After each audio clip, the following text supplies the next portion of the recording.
యేసు ప్రతి పరిస్థితుల్లో యేసు అవసరము. ఎక్కడ కూడా నేను యోగ్యుని అంతానికి లేదు, ఎక్కడ కూడా నేను సరే ఇక్కడ దాకా వచ్చానో నేను అర్హుని అంటానికి లేదు. ఎవరైతే వెలిగి నలిగిన హృదయంతో తగ్గించుకొని యేసుని వారి జీవితాల్లో ముందు పెడతారో దేవుడు వారిని ఉన్నతంగా చాలా మంది అనేక మందిని చూస్తున్నాను నా జీవితంలో. ఎంతో మందిని కూడా మొదటిగా ఎంతో తగ్గించుకొని దేవుడు వెంబడించిన వారు ఈనాడు వారు భౌతికంగా దేవుని వెంబడిస్తున్నారు, కానీ వారి హృదయం దేవుడితో లేదు. ఎందుకో తెలుసా?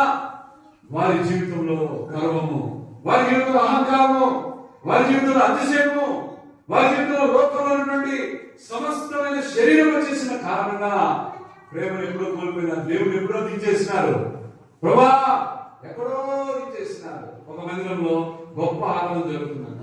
ఆరాధన జరుగుతున్నప్పుడు ఒక అడుగుకునేవాడు బట్టలు లేకుండా వెనకొచ్చి కూర్చుంటే అందరూ వస్తున్నారు, వాడు చూస్తున్నారు, వాడి దగ్గర ఎవరు కూర్చోట్లేదు, అందరూ ముందుకెళ్ళి కూర్చుంటున్నారు. సామాన్యంగా సేవకుడు ముందుకు రండి, వాడు వద్దాడా రండి అంటే నువ్వు చెప్పుకో, మేమింటే మాకు తెలిసి ఆడ కూర్చోవాలో ఇదే పరిస్థితిలో ఉంటాం. ఆ రోజు మరి అడుగుకునేవాడు సిగిపోయిన బట్టలతోటి బురదతో వచ్చి కూర్చుంటే వీళ్ళందరూ కూడా చూస్తున్నారు, ముందు కూర్చుంటున్నారు. ఇంకా కొంత పరిస్థితుల్లో కొంత అర్థం చేసుకునే వాళ్ళు మరి ముందుకు రాకుండా దూరంగా కూర్చుంటున్నారు, కానీ ఆయన దగ్గరలో దూరం కూర్చుంటున్నారు. ఇదొక జ్ఞానం. దగ్గరలో అంటే నేను ధృవీకరించను, కానీ ఎట్లా ధృవీకరిస్తా? దగ్గరలో దూరంగా కూర్చుంటా, బురద వాసన అంత దూరంగా కదా. ఇదొక జ్ఞానం చాలా మంది. ఇట్లా ఉన్న సమయంలో వాళ్ళ స్వభావాన్ని వాళ్ళ పరిస్థితిని చూసి ఆరాధన కొరకు లేచినప్పుడు అందరూ ఆరాధన చేస్తుంటే ఈయన కూడా గట్టిగా ఆరాధన చేస్తుంటే అందరూ ఆయనకి వెళ్ళి వెరైటీ చూస్తున్నారంట, ఏం గట్టి చేస్తున్నారు. అప్పుడు ఏమైందంటే ఆయన అనుకున్నాడు, ఆరాధన అయిన తర్వాత వీళ్ళందరూ వాక్యం చెబుతున్నారు, ప్రేమ గురించి పాటలు పాడుతున్నారు, దేవుడికి ప్రేమ అంటున్నారు. మరి మేము సరే వీళ్ళు ఇబ్బంది పెట్టినందుకు నా వాసనను బట్టి ఏం కలిగింది, వాళ్ళు ఉండలేరులే. ఆయన అర్థం చేసుకొని ఎక్కడికి వెళ్ళాడు? మందిరం బయట, గుడి బయట చెట్టు కింద కూర్చున్నాడు. చెట్టు కింద కూర్చొని బలపడుతున్నాడు, ప్రభా నన్ను దర్శించు ప్రభా, ఎండకు మసిలిపోతూ ఎండకు నన్ను కాపాడు ప్రభా అంటే పైనుంచి దేవుడు చెట్టు పై నుంచి మాట్లాడుతున్నాడంట. నా కుమారుడా నేను నీతో ఉంటాను, నేను ఆదరిస్తానంటే పై చూసినాడంట. పై చూసి ప్రభా నువ్వేంటి ఎక్కడ ఉన్నావు? వాస్తవంగా సూటు బూట్ వేసుకున్నారు, ఎక్కడ ఉన్నారు? జ్ఞానవంతులు, డబ్బున్నారు, ఉద్యోగాలు ఉన్నారు, గవర్నమెంట్ ఉద్యోగాలు ఉన్నారు, అన్ని తెలిసిన మంచి మేధావులు లోపల ఉంటే నువ్వు అక్కడ ఉన్నావు కదా, ఇక్కడ ఎక్కడ ఉంటున్నావు అంటే దేవుడు అన్నాడంట, నా కుమారుడా ఇప్పుడు నువ్వు బయటకు వచ్చావు, కొన్ని సంవత్సరాల క్రితమే నన్ను ఏం చేశారు వాళ్ళు లోపల నుంచి, కొన్ని సంవత్సరాల క్రితమే జరిపి ఎక్కడికి ముందు నుంచి 2వ లైన్, 2 నుంచి 3వ లైన్, 3 నుంచి 4వ లైన్, ఆఖరికి ఆ బయట వరండాలు ఉండేటప్పుడు ఇంత ముందు వరండాలో కూడా వరండా నుంచి ఎక్కడికి పంపించారు? ఆ బయట ఉన్న చెట్టు మీద కూర్చొని ఇప్పుడు నా స్థలం ఎక్కడుంది?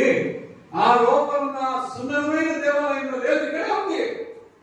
నువ్వు రోదనమైన మురిపడివైన లాజరు తప్పైంది, లాజరు అందరూ ధృవీకరించినారు. The people's rejection is not the God's rejection. మనుషుల ధృవీకరణ దేవుడి ధృవీకరణ కాదు. అతను తీసుకెళ్ళడానికి ఎవరు వచ్చారు? పరలోకం నుంచి 2 దేవదూతలు భూమి మీదకి దిగొచ్చిన వేళ, భూమి మీదకి దేవదూతలు దిగొచ్చిన అరుదైన సంఘటన భూమి మీద కొన్ని చోట్ల జరిగింది. ఆ రాత్రి వేళ నక్షత్రం కనిపించినప్పుడు దేవదూతలు మధ్యాకాశానికి దిగొచ్చి సర్వోన్నతమైన స్థలంలో దేవునికి మహిమలు, ఆయనకి ఇష్టమైన మనుషులకు భూమి మీద కలుగురు కాక అని కన్యక గర్భంలో యేసు పుట్టినప్పుడు భూమి మీదకి దూతలు దిగొచ్చినారు. మనుషులు ధృవీకరించబడిన లాజరును తీసుకెళ్ళడానికి ఎవరు వచ్చినారు? అదే దేవదూతలు భూమి మీదకి దిగి వచ్చినారు.